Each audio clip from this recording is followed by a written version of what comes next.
Welcome back, everybody. New tonight, a local paramedic nearly had his arm ripped off by a gator over the summer. Fox 35 anchor Amy Caulfield has an update on his condition.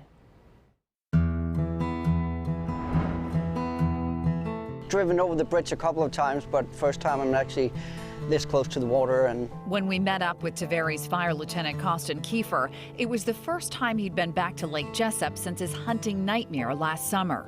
Funny that we woke up and there's gators everywhere in the water too. We first met in late August last year. Costin spoke to us from his hospital bed in Orlando. It was not an alligator attack.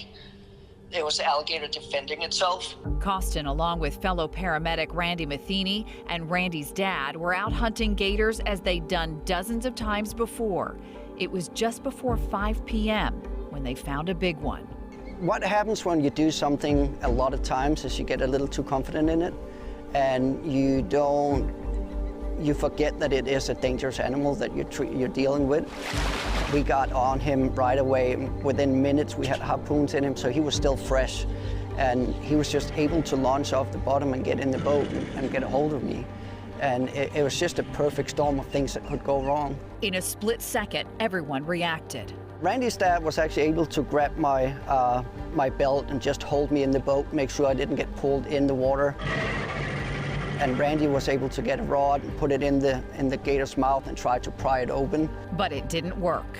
It wasn't until we heard the bone crush and the skin rip that I grabbed my wrist and he let go. I remember everything except for the alligator. I can't, for the life of me, picture the alligator attached to my arm, even though it was, you know, about 12 inches from my face, and I cannot picture the alligator, but everything else I remember.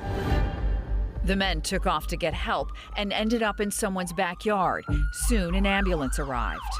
I gave them the information they needed, and then I just asked them to knock me out, because at that point I was kind of done dealing with it. When he woke up, doctors didn't hold out much hope that he'd be able to get back to work as a paramedic. But Costin was determined.